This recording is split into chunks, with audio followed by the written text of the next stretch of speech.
In this part, we are going to calculate the work done in a Carnot cycle. Carnot's heat engine is an idealized heat engine that has maximum possible efficiency consistent with the second law. Cycle through which working substance is passed in Carnot's engine is known as Carnot cycle. Carnot's engine works between two temperatures T1 and T2.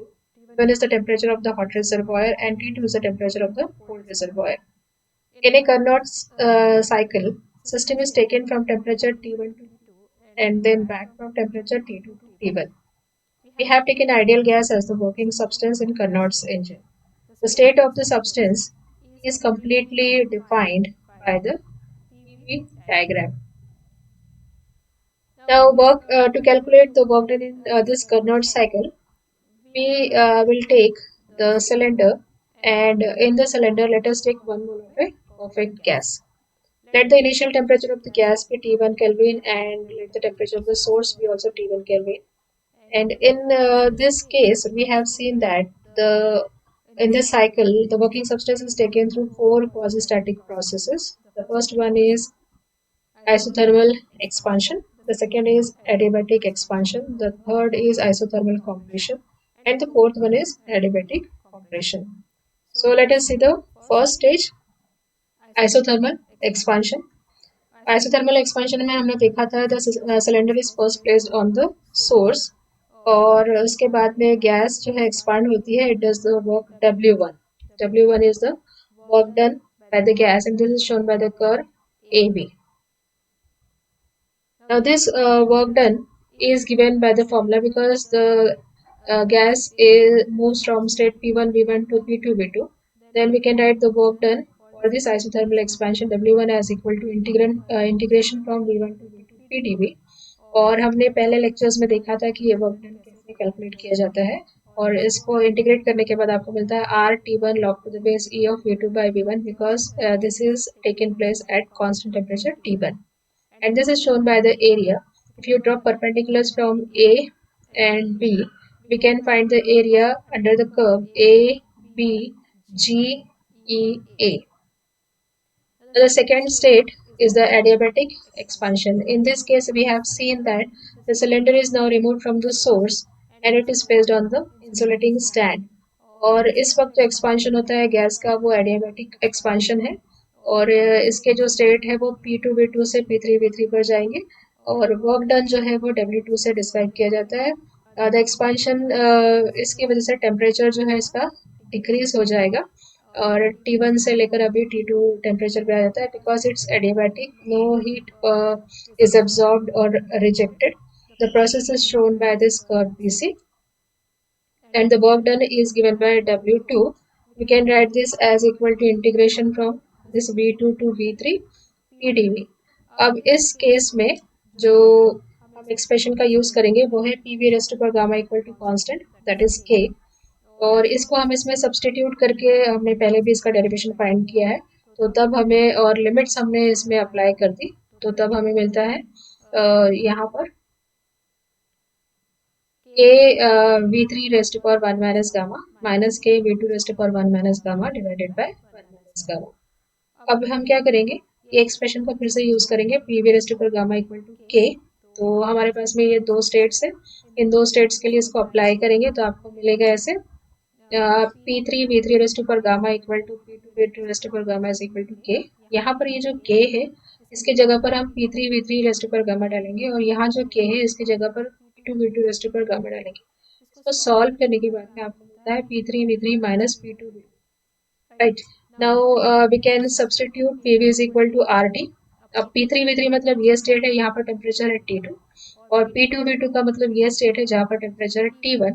तो हम इसको P3 V3 की जगह RT2 substitute करेंगे और P2 V2 की जगह RT1 substitute करेंगे तो हमें ये एक्सप्रेशन मिलेगा इसमें से R को आप कॉमन निकाल सकते हैं तो आपको मिलता है R into T2 minus T1 divided by 1 minus gamma and this can be given by this area under this curve BCHGB.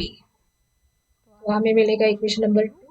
ये है आपका सेकेंड प्रोसेस एडियाबैटिक एक्सपांशन. ऐसे हम फाइंड करेंगे थर्ड प्रोसेस के लिए और थर्ड जो प्रोसेस है वो है आपका ये CD curve that is isothermal compression. तो आइसोथर्मल कंप्रेशन के लिए आपको याद होगा हमने देखा था कि सिलेंडर को हम जो है रिमूव करेंगे स्टैंड से और उसको सिंक के ऊपर रखते हैं और सिंक का टेम्परेचर है T2। पिस्टन को हम अंदर की ओर मूव करते हैं, प्रेस करेंगे जिससे गैस कॉन्ट्रैक्ट होती है, work is done on the gas. और ये जो है कंप्रेशन की वजह से आपने देखा था कि यहाँ पर हीट जो है वो इजेक्ट की जाएगी इनटू द सिंक। और इस प्रोसेस को हमने CD कर्व से शो किया है। इस वक्त जो वर्क डन है वो W3 है। W3 को आप इस तरह से लिखेंगे क्योंकि Q2 is the amount of heat which is rejected. हमने लिखा Q2 is equal to W3 which is equal to integration from V3 to V4 R PdV। और इसको सॉल्व करने के बाद आपको मिलेगा RT2 log to the base E of V4 by V3। इसको आप माइनस फॉर्म में लिख सकते हैं, minus RT2 log to the base E of V3 by V4। अब ये नेगेटिव साइन क्या शो करेगा? The negative sign shows that the work is done on the working substance. So that is the work of compression। और इसको आप show करने के लिए हम लोग ये कर्व जो है ये C, then H, then F, then D and C, ये एरिया अंडर द कर्व हो जाएगा। Now the next and the last state is the adiabatic compression। तो इस adiabatic compression के वक्त हमने देखा था कि सिलेंडर को रिमूव करेंगे सिंक से और वापस से उसको इंसुलेटिंग स्टैंड पर रखा जाता है। पिस्टन को स्लोली फिर से हम अंदर की ओर प्रेस करेंगे और गैस फिर से कॉन्ट्रैक्ट होगी। As the gas contracts the work W4 is done on the gas. और ये जो कंप्रेशन है इसकी वजह से हीट जो जनरेट होती है उससे टेम्परेचर बढ़ जाएगा। Because it's adiabatic, no heat is absorbed और रिजेक्टेड। जितनी हीट जनरेट अंदर में होगी कंप्रेशन की वजह से उससे टेम्परेचर का इंक्रीज हो जाता है। ये प्रोसेस तब तक होगा जब तक कि उसका ओरिजिनल इनिशियल टेम्परेचर T1 तक वो ना पहुंच जाए। And in this case it is represented by the curve DA। And we can write the work done W4. It is given by W4 from V4 to V1 integration of PdV, and therefore you can solve it and you will get minus R T1 minus T2 upon gamma minus 1, which is the area। You can write this if you start from D, it is D F E A D। तो ऐसे आपको 4 stages में मिल जाएंगे। अब हम find करेंगे कि work done by the engine पर सेकेंड। अब एक साइकिल में कितना टोटल वर्क डन होता है ये हम फाइंड करेंगे। और इस साइकिल में हमने देखा कि वर्किंग सब्सटेंस जो है Q1 अमाउंट ऑफ हीट को एब्जॉर्ब करता है और Q2 अमाउंट ऑफ हीट को रिजेक्ट करता है। तो इसलिए net amount of work heat absorbed by the gas will be given by Q1 minus Q2। The net work done by the engine per cycle will be equal to W1 plus W2 plus W3 plus W4। और इसमें हमने देखा था W2 और W4 equal and opposite है, तो इस वजह से वो कैंसिल हो जाएंगे और आपको मिलता है W1 प्लस W3। अब ये जो ग्राफ है इसके ऊपर से भी हम एरियाज के टर्म्स में भी इसको लिख सकते हैं। The net work done per cycle will be given by the addition of the area. इन सब के एरियाज को हम लोग ऐड करेंगे विद द साइन। और फाइनली आप इसको कैलकुलेट किया तो आपको A B C D A ऐसे ये एरिया आपको मिलेगा, area under this curve. So therefore in this cyclic process we find that the net heat absorbed will be equal to the net work done per cycle। मतलब कि ये होगा कि आपको Q1 minus Q2 is the amount of net heat absorbed and the net work done is W1 plus W3। तो हमें ये ऐसा मिलेगा। अब आप क्या कर सकते हैं कि ये जो W1 और W3 के हमने जो एक्सप्रेशन फाइंड किए थे वो हम यहाँ पर सब्सटीट्यूट करेंगे। W1 के लिए हमें मिला था RT1 log to the base E of V2 by V1 और W3 के लिए मिला था RT2 log to the base E of V3 by V4 with a negative sign. अब हम लोग ये शो करेंगे, हमारा नेक्स्ट जो वर्क रहेगा हमें शो करना है V2 by V1 is equal to V3 by V4। ये शो करने के लिए हम ये एडियाबैटिक्स की कंडीशन को यूज करते हैं। अब ये जो पॉइंट A और D है ये दोनों सेम एडियाबैटिक पे है, उसी तरह से B और C ये दोनों ये सेम एडियाबैटिक पे है। तो एडियाबैटिक के लिए हम लोग लिखेंगे कि A और T because they lie on the same adiabatic, तो इसलिए TV रेस्ट पर gamma minus 1 equal to constant ये फॉर्मूला यूज करेंगे हम। तो ये जो A पॉइंट है ये इसके लिए टेम्परेचर T1 है और D पॉइंट के लिए टेम्परेचर T2 है। A पॉइंट का वॉल्यूम है V1 और D पॉइंट का वॉल्यूम है V4। तो इसमें हम डालेंगे उस कंडीशन में तो T1 V1 रेस्ट पर gamma minus 1 equal to T2 V4 raised पर गामा माइनस 1 ऐसे मिलेगा। हम इसको थोड़ा रीअरेंज करेंगे तो आप इसको लिख सकते हैं T2 by T1 is equal to V1 by V4 raised to power gamma minus 1। Similarly, we know that this point B and C are on the same adiabatic। तो इस वजह से हम इसके लिए भी अप्लाई करेंगे यहाँ टेम्परेचर T1 और वॉल्यूम V2, यहाँ टेम्परेचर T2 V3। इसको हम अप्लाई करेंगे तो आपको मिलेगा T1 V2 रेस्ट पर gamma minus 1 equal to T2 V3 raised पर गामा माइनस 1। इसको भी हम रीअरेंज करेंगे तो आपको मिलेगा T2 by T1 is equal to V2 by V3 raised पर गामा माइनस 1। अब इन दो इक्वेशन से, सेवेंथ और एट्थ इक्वेशन से आप ये, क्योंकि लेफ्ट हैंड साइड दोनों में भी T2 बाई T1 है तो राइट हैंड साइड को आप इक्वेट करेंगे और आपको मिलेगा V1 बाई V4 रेस्ट पर gamma minus 1 is equal to V2 by V3 raised पर gamma minus 1। This can be written as V1 by V4 equal to V2 by V3 और इसको फिर से रीअरेंज करेंगे हम तो V2 by V1 equal to V3 by V4 मिलेगा। अब इसको हम नेट वर्क डन के इक्वेशन में डाल देंगे तो आपको मिलता है net work done which was Q1 minus Q2 equal to RT1 log to the base E of V2 by V1 minus RT2 log to the base E of V3 by V4 था तो आप क्योंकि ये दोनों equal है इसलिए यहाँ पर भी हमने इसको V2 by V1 दिया। तो इस तरह से आप टोटल नेट वर्क जो है वो फाइंड कर सकते हैं। नेक्स्ट इसमें फाइंड करेंगे हम लोग एफिशिएंसी। अब efficiency of the Carnot's engine, इसके पहले हमने देखा था एफिशिएंसी क्या होती है। The efficiency of a heat engine is the ratio of quantity of heat converted into work per cycle to the total amount of heat absorb per cycle. मतलब एक साइकिल में कितनी total amount of heat absorb कर रहा है और एक cycle में कितना टोटल वर्क डन होता है, ये दोनों को यूज करके हम लोग एफिशिएंसी फाइंड करेंगे। तो हम इसको ऐसे भी लिख सकते हैं कि efficiency is equal to useful output that is work done upon input that is in the form of heat that is Q1। तो हमने देखा था इसको हम ऐसे लिख सकते हैं Q1 minus Q2 upon Q1। अब इसको हमने देखा था कि work done, total work done को हम ऐसे भी लिखे थे R into T1 minus T2 log to the base E of V2 by V1 और Q1 फर्स्ट इक्वेशन हमें जो मिला था वो Q1 equal to W1 equal to ये वाला टर्म था जो हमने यहाँ सब्सटीट्यूट कर दिया। अब यहाँ से आप देखेंगे जो टर्म्स है वो कैंसिल हो जाएंगे तो आपको मिलता है we have this as T1 minus T2 upon T1. So next step will be eta is equal to T1 minus T2 upon T1 और इसको आपने T1 से डिवाइड कर दिया तो आपको मिलेगा 1 minus T2 by T1. So thus we have the efficiency as T1 minus T2 by T1 and उसको फिर हम इसे थोड़ा चेंज किया तो 1 minus T2 by T1 हो गया। अब हम इसको लिखेंगे कि Q1 minus Q2 upon Q1 हमने देखा था एफिशिएंसी हीट के टर्म्स में मिलती है और इसको टेम्परेचर के टर्म्स में हमने अभी कैलकुलेट किया था।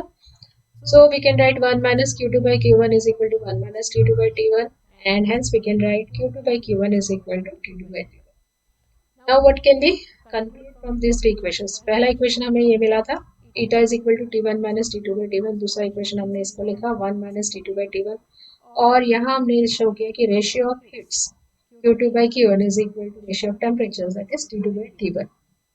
So let us see what we can conclude from these equations. और फर्स्ट इक्वेशन जो हमारा था eta is equal to T1 minus T2 upon T1। इसे हम लोग क्या कंक्लूड करेंगे कि एफिशिएंसी जो है वो डिपेंड करती है सिर्फ टेम्परेचर्स पे, temperatures of the source and sink पे and it is always less than unity यानी 1 से हमेशा कम रहेगी। Also, the efficiency does not depend on the nature of the working substance. तो working substance क्योंकि यहाँ पर आप देख रहे हैं कि इसमें सिर्फ टेम्परेचर्स इन्वॉल्व है और कोई चीज़ इन्वॉल्व नहीं है। अब सेकेंड जो इक्वेशन था हमारे पास में ये है 1 माइनस T2 बाई T1। इससे हम फाइंड करेंगे कि अगर समझो T2 यहाँ पर आप 0 केल्विन डाल दें तो ये वाला टर्म आपका जो है टोटल 0 हो जाएगा। तो तब आपको यानी कि सिंक का टेम्परेचर जो है आपने एब्सोल्यूट 0 कर दिया है, ईटा की वैल्यू क्या हो जाती है 1 हो जाती है। So therefore eta will be equal to 1 यानी 100% एफिशिएंसी अगर T2 जो है 0 केल्विन है। अब मिनिमम एफिशिएंसी क्या हो सकती है कि मिनिमम एफिशिएंसी फाइंड करने के लिए हमें क्या करना पड़ेगा, अगर समझो T1 और T2 की वैल्यू सेम हो गई तो ये 1 आ जाएगा तो eta will be equal to 1 minus 1 यानी कि 0। So that is the temperature of the source. If it is equal to the temperature of the sink then the efficiency will be 0, that is the engine will not work. And what does equation number 3 shows? The equation number 3 shows that the ratio of heat absorbed from the source, that is to the heat rejected to the sink, is equal to the ratio of temperature of the source and sink. Q1 by Q2 is equal to T1 by T. So in this way we can see what are the things which can be concluded on the basis of the equation of the efficiency. Now we find out what are the characteristics of the Carnot's reversible heat engine. इसी को sum up करना है आपको। So the first is that the efficiency depends upon the temperature of the source and the sink. It does not depend upon the nature of the working substance. ये हो गया इसके second characteristic. Third ये कि reversible engine working between same to temperatures will have the same efficiency, क्योंकि आपने देखा था कि वर्किंग सब्सटेंस पर डिपेंड नहीं करता है, सिर्फ टेम्परेचर्स पर डिपेंड करता है. और T1 माइनस T2 की वैल्यू हमेशा लेस देन T1 रहेगी, इसलिए efficiency of Carnot's engine is always less than 1. Also Carnot's heat engine में process of isothermal and adiabatic expansions और कंप्रेशंस जो है वो बहुत ही स्लोली कैरी की जाती है. तो ये एक आइडियल केस है. तो प्रैक्टिकल इंजन जो है इसको सेटिस्फाई नहीं करेगा. All practical engines will have efficiency less than the Carnot's engine के भी एक आइडियल केस है. तो प्रैक्टिकली ये पूरा पॉसिबल नहीं होता है, तो हमेशा इससे कम ही इसकी एफिशिएंसी रहेगी प्रैक्टिकल हीट इंजन की. अब अगर हम समझो प्रैक्टिकल इंजन की एफिशिएंसी को बढ़ाना चाहते हैं तो हमें क्या करना होगा. Effective ways to increase the efficiency. The expression for efficiency of a Carnot's engine is given by eta is equal to 1 minus T2 by T1. And if we want to increase the efficiency, what we can do, we have two temperatures here, T1 and T2. तो यहाँ पर ये अगर आपने T1 को बढ़ा दिया तो ये जो रेशियो है वो कम हो जाता है. रेशियो कम हो गया तो यहाँ पर वैल्यू बढ़ जाएगी. आपने T2 को डिक्रीज कर दिया तो ये फिर से वैल्यू जो है आपकी कम हो जाएगी और एफिशिएंसी फिर से बढ़ जाएगी. So there are two ways आप इसको कर सकते हैं. पहला कि अगर आपने T1 को कांस्टेंट रखा तो T2 को जो है आपको डिक्रीज करना पड़ेगा एज लो एज पॉसिबल. और अगर आपने T2 को जो है कांस्टेंट रखा तो T1 को जितना ज़्यादा है उतना बढ़ाना पड़ेगा. So in this way you can increase the efficiency of the Carnot's engine. In practice, it is not convenient to use heat sink at a temperature below that of the atmosphere. Therefore, the effective way to increase the efficiency is to use a heat source as high as possible, or